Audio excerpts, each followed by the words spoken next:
This is big breaking news coming in, and this is very, very worrying for India. One positive case of the coronavirus has been detected. It has been detected in Kerala. Union Health Ministry has called an urgent meeting of its joint monitoring group. This is to discuss the new strain of the virus, which is now emerged in a mutated variant in the United Kingdom.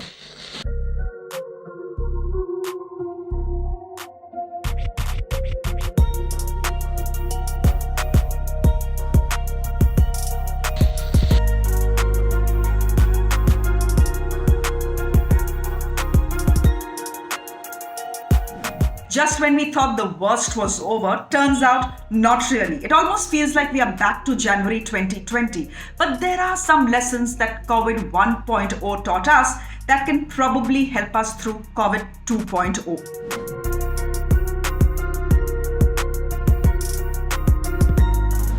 Why do we say this? Because let's go back to what happened last year. In 2019 December is when China reports its first case.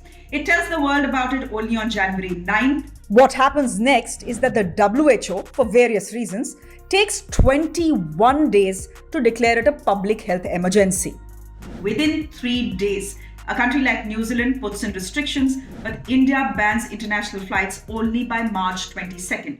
Could we have done it earlier? Yes, we could have, because by then, the coronavirus had flown into India and started spreading like wildfire. Now, in this case, December 19th is when the United Kingdom declared this new strain of the coronavirus, which we are being told is 70 times more infectious.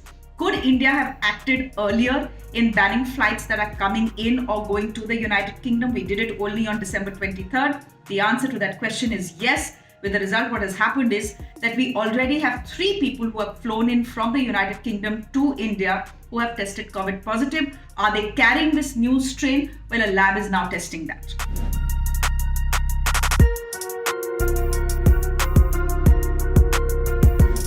Do remember that, like most other countries, India had imposed a lockdown as well. In fact, one of the longest and harshest in the world, 75 days. When we started to unlock on June 1st, that first week we saw a steady rise, and we are now number 2 in the world as far as COVID cases are concerned. We've crossed the 1 crore mark. We are second only to the United States of America.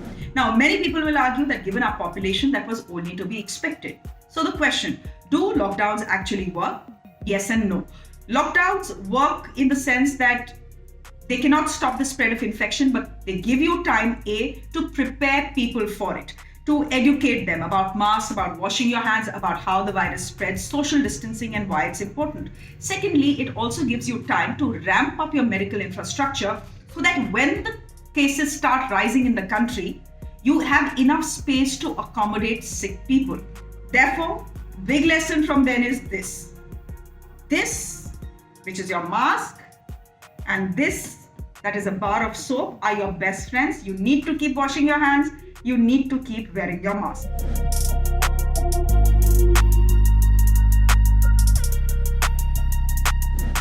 We did this fairly well last time. Do remember, Nizamuddin was a hotspot, so was Agra, Bhilwara, even Dharavi in Mumbai.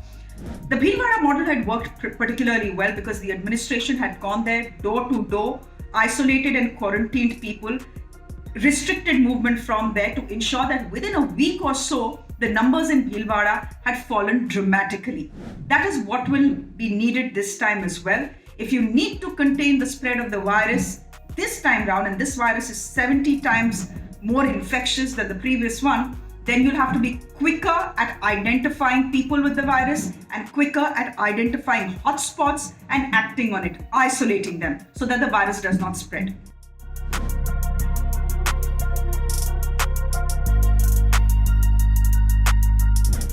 Remember what had happened last time? There was panic buying. People were stocking up on their grocery, people were buying extra medicines, sanitizers, masks, etc., all in the fear that they will not be able to step out if a lockdown happens again. What many administrations in the state had done was promise doorstep delivery of milk, of medicines, of groceries, etc. And that worked very well because it meant that people in that area were not stepping out to buy these basic essential services. That needs to be done this time as well to ensure that food supplies, groceries, milk, medicines reach the most vulnerable group in potential hotspots at their doorsteps so that they don't have to step up.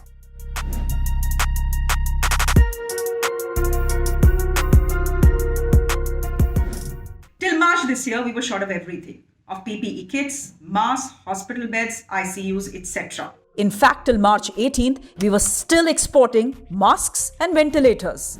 Of course, things turned around. There was a call for Made in India. We started making PPE kits and masks right here at home. Now, there is enough. But we need to ensure that there is enough if we go into lockdown mode again, if things get out of control once again. As they say, the more you sweat in peace, the less you bleed in war. And we are in this war together.